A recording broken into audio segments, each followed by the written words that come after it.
And just seeing early in life that where you are born makes a complete difference to what your potential to do well in life is going to be. The kind of ecosystem support you get out of being born in the right place had a very deep influence. I think that for me led actually. I started reading the Communist Manifesto when I was in class 11, thanks to a dear friend of mine. And I, I would call myself a socialist even now. In that sense, very early in life, I was very clear that goal of life was to have impact. When I was in IIM and we used to write reflective notes for this course on entrepreneurship. And I remember I wrote a sentence which maybe it was the first time I articulated it explicitly, but probably something I felt earlier. I actually said that I see myself as a tool for the welfare of society. That is the only purpose of my existence. If you seek something, sometimes it becomes even more elusive. And if you focus on doing the right thing, then all this paraphernalia gets taken care of by itself. Welcome to Inspire Someone Today podcast, a show where we dive into the stories and insights that has the power to create ripples of inspiration in your life. I'm your host Shrikant, and I'm thrilled to be with you on this journey of inspiration.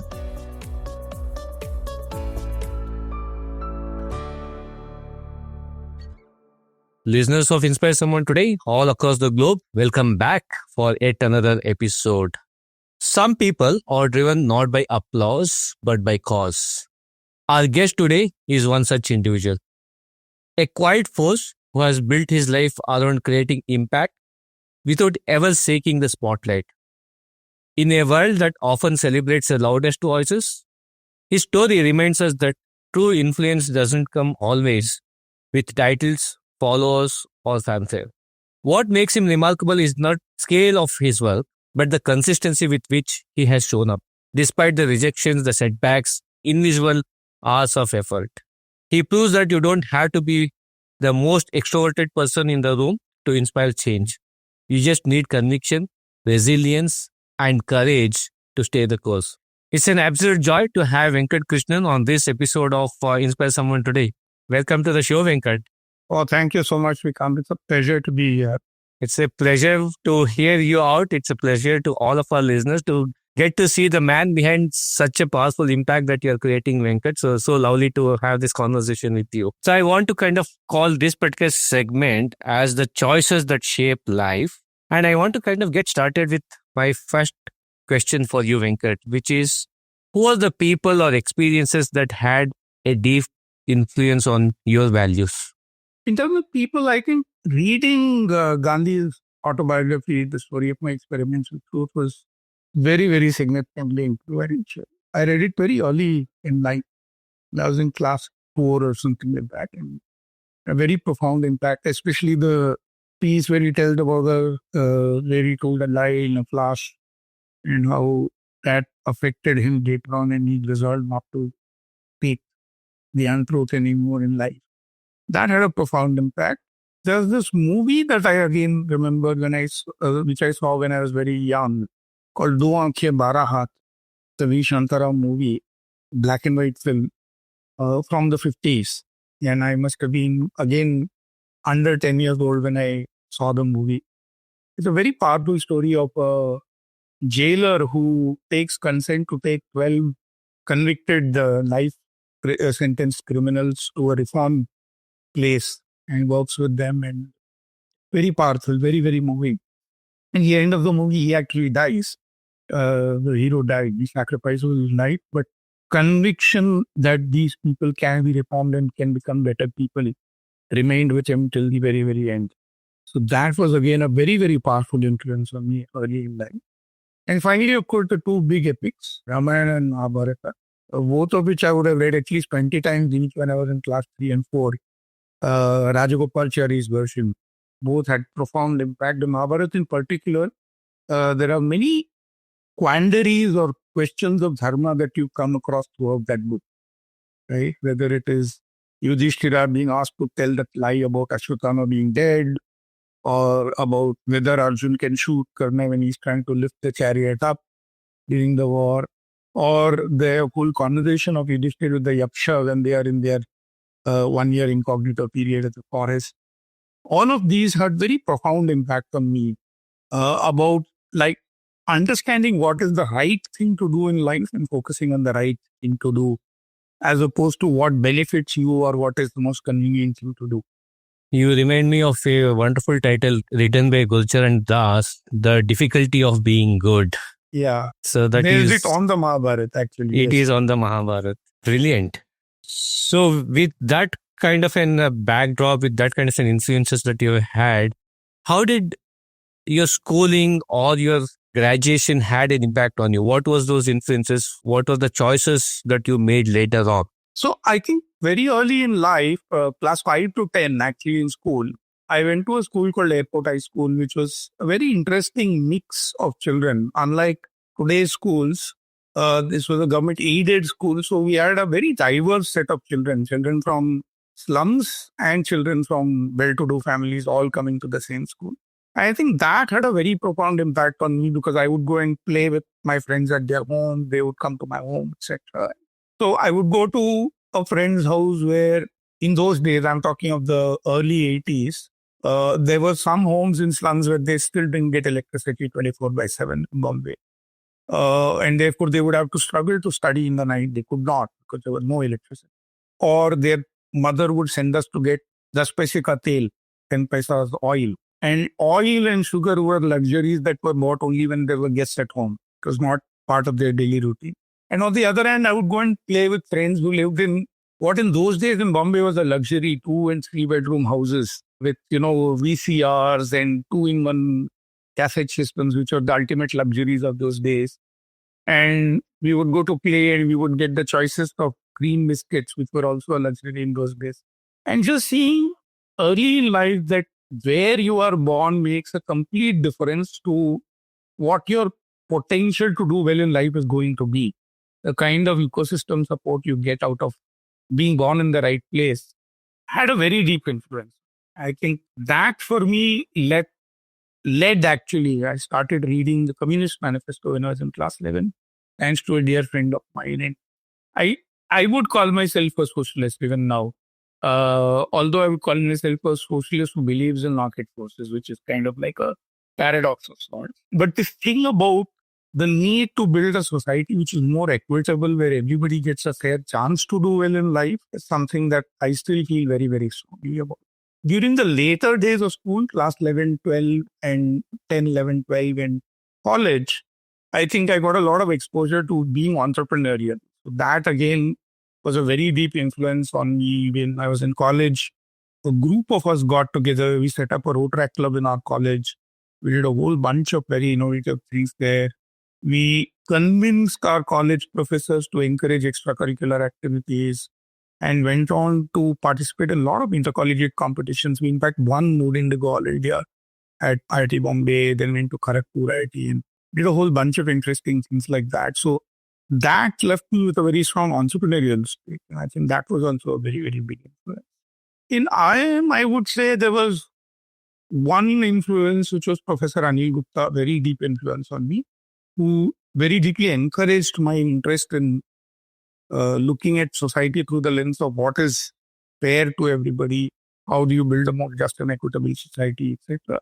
He was very supportive. He encouraged me to do my summer internship in a government organization, Khadi and Village Industries Commission. And the other was Professor Sunil Handa, who was also a businessman, who took a course on entrepreneurship. And that again was extremely inspiring. So I would say these were like the major inspirations during the whole academic stage of life.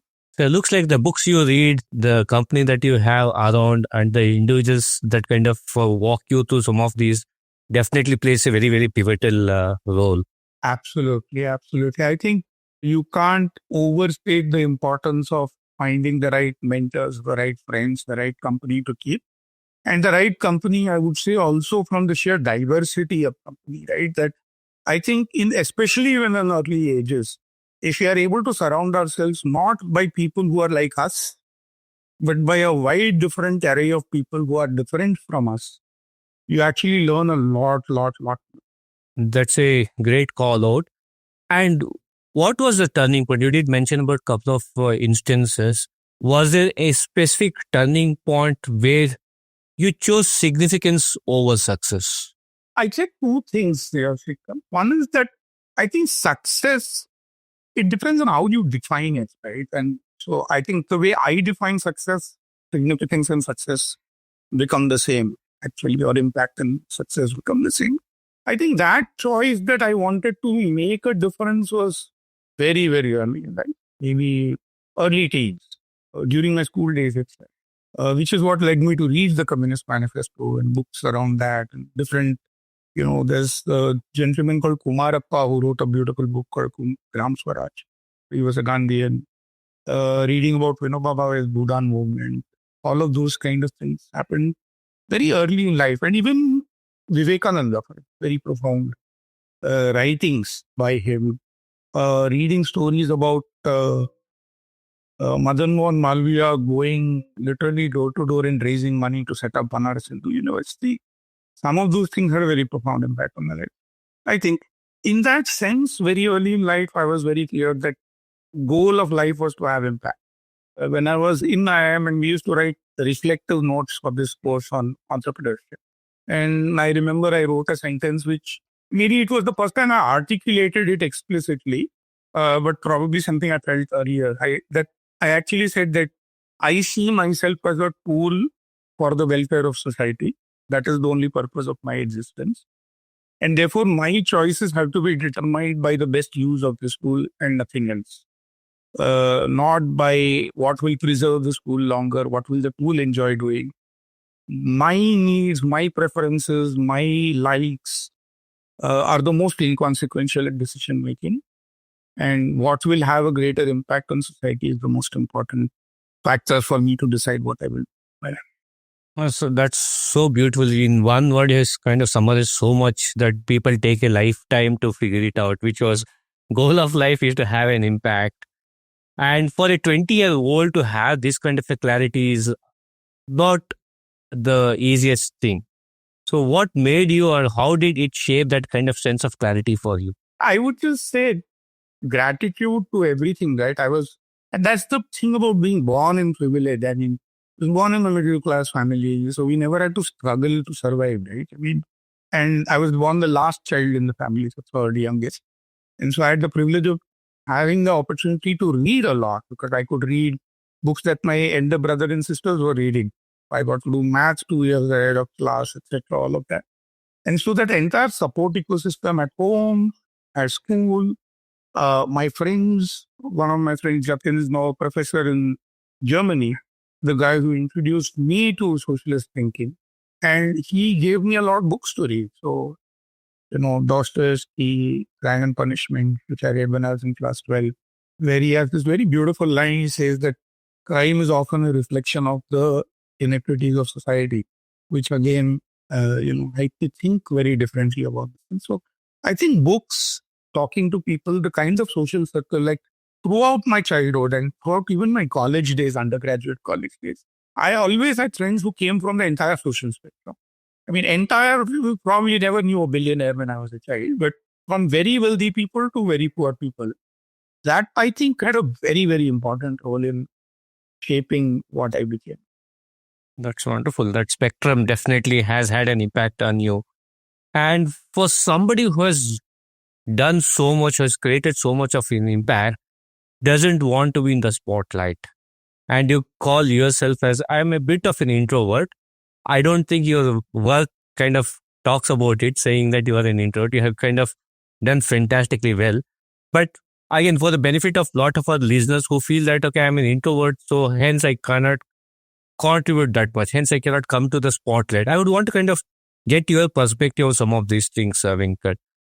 One is, did you ever feel that introversion might hold you back or will hold people back because they think they are introvert? I'm saying they think because I don't think you are an introvert for the kind of stuff that you have done, the kind of articulation that you kind of bring to a lot of the conversations. No, I think Srikanth, first is, there are a lot of psychology research around what are introverts, how are they different from others, etc.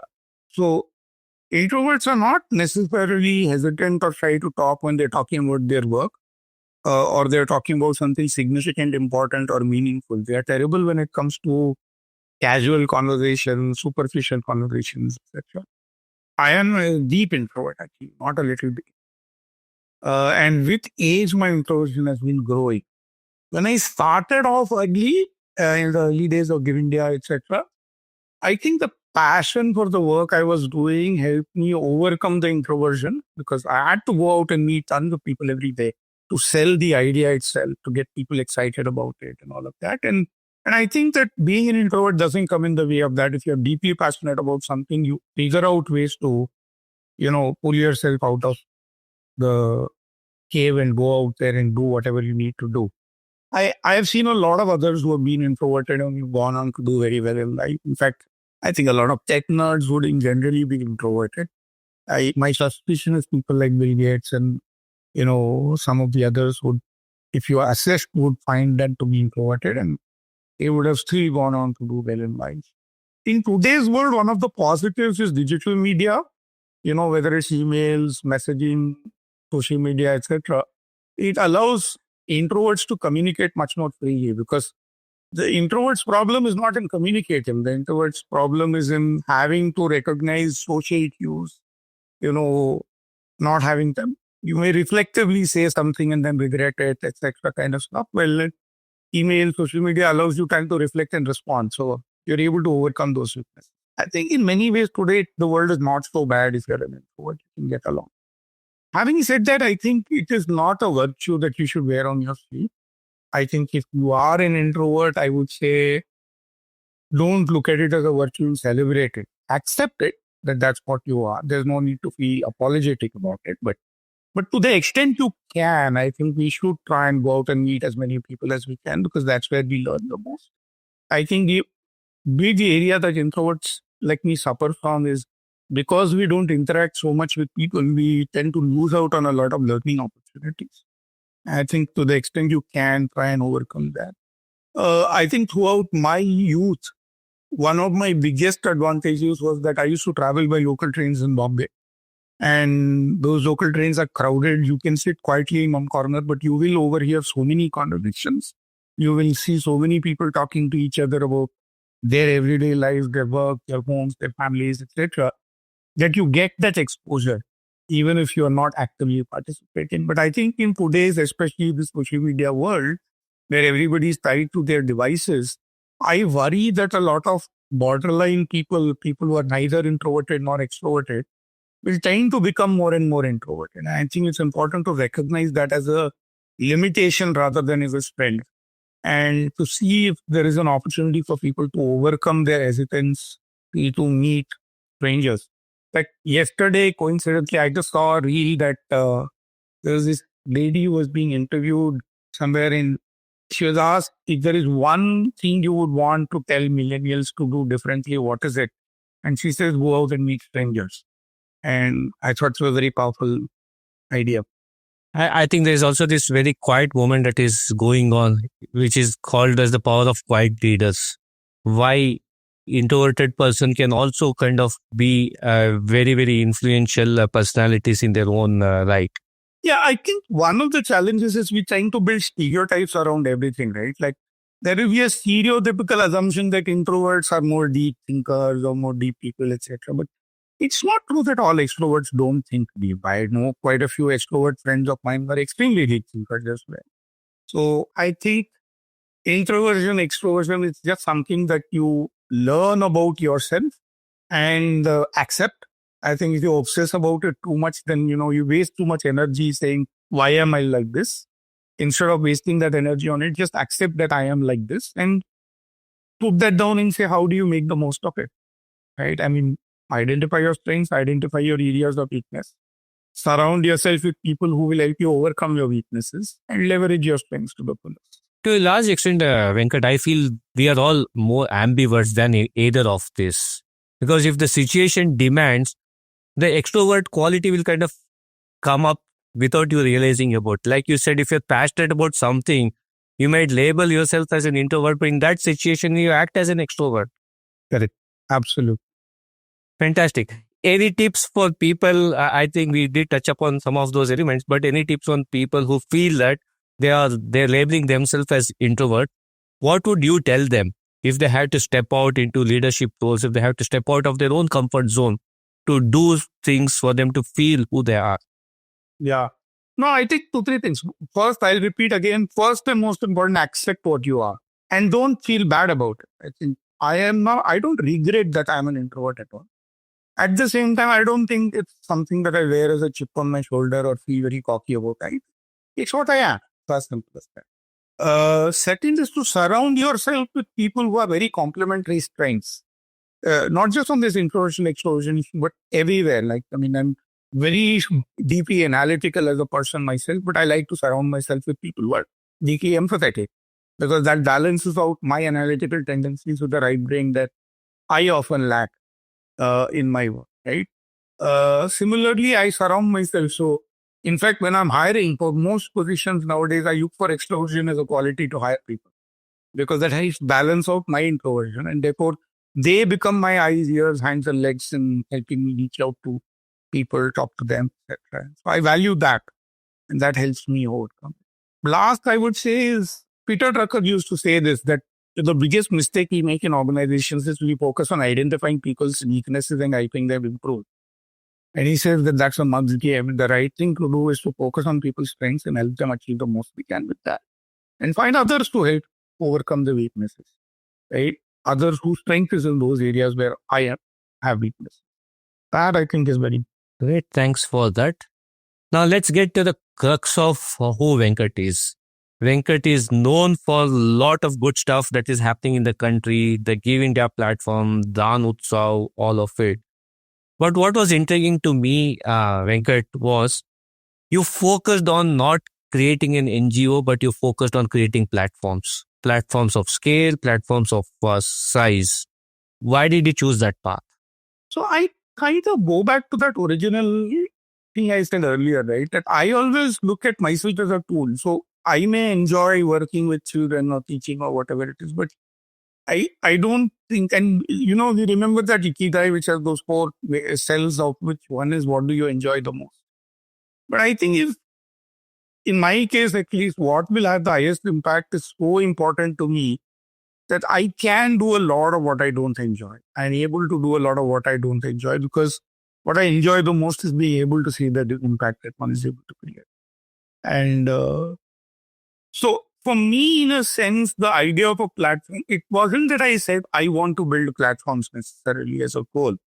But when I spent 2 months in the US in 98, traveling around the country, visiting schools, because I was running a school then. But to me, the most significant learning of that trip was that people in the US care for their country a lot more than people in India care for our country. And so when I came back from that trip, I said, we need to do something to get people to care. And when I started speaking to people, I realized that people actually weren't so bad. They wanted to care, but they didn't know how to. And therefore, building a platform seemed a better option than just setting up an NGO. Because I was less worried about making sure children are learning or making sure nobody is dying because of lack of healthcare or all those issues. And I was much more worried about what I call a meta issue, which is how do you get people to care? And I would say in many ways since 2000, that has been my primary work purpose in the philanthropic space, which is how do you get people to care? And therefore, the logical first step was to build a platform that would help people make donations, which is how GiveIndia was born. The idea of DaanUtsav came from a group of us getting together, actually, group of friends. Interestingly, from business, from corporates, from social sectors, from schools, colleges, like across different socioeconomic. I go back to that point about surrounding yourself with very, very diverse people is like really a great way to learn. And that's how the whole idea of DaanUtsav was born because different people came at it from different lenses. Somebody looking at how can we get children to show that they care. Somebody talking about how do we get young people in colleges to show that. How do we get people in corporates excited about doing something back to society and so on and so forth. So the idea that can we get people to, my favorite story or example is when you go to a mithai shop, a sweet shop, a really good sweet shop, guy will always break a piece of a sweet and make you taste it. And that comes from that confidence or belief that if you taste it, you will buy it. So in many ways, DaanUtsav is that, right? It's a festival that where we hope that a lot of people who may not throughout the year, like who are not NGOs and folks like that, but busy with their own lives, if we get them to taste the joy in giving to somebody else, then hopefully we can get them addicted to it and get them to do it throughout the year. That's so beautifully it's been coined also, joy of giving. Yeah, because that's the whole idea, right? That there is far greater joy in giving to others and helping others than beyond the point just accumulating more and more for yourself. It becomes an endless race. I have had the fortune of interacting with more than 40 of India's billionaires. I think I have never seen anybody tell me that I have now so much money that makes me happy. But on the other hand, again, I have a lot of friends who now work in the social sector, and I can see the sheer joy in their lives every day when they get up to go to work. Right. And I see a lot of people who are at CXO level in corporates for whom Monday mornings are still blues. And I'm like, is that what is a happier life to have then? Right? Wouldn't you rather just be bouncy and eager to get to your workstation at 6 in the morning on a Monday? I would rather live that life than live a life where I'm just counting it in terms of number of stock options. So while this vision was big, you wanted to kind of create that impact, make it pan country level. I'm sure it also had its own share of challenges, frustrations.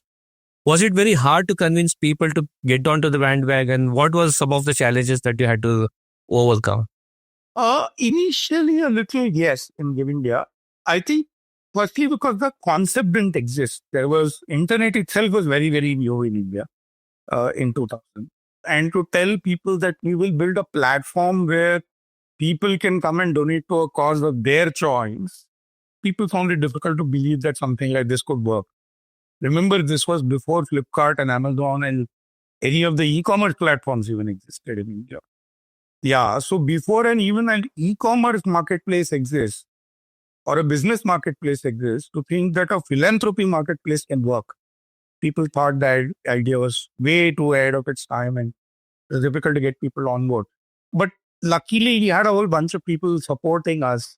We also, like ICSA did a very important thing for us in our early days. They reached out to some of the NGOs that they were supporting and told them that we are supporting this platform. Please go and get registered there.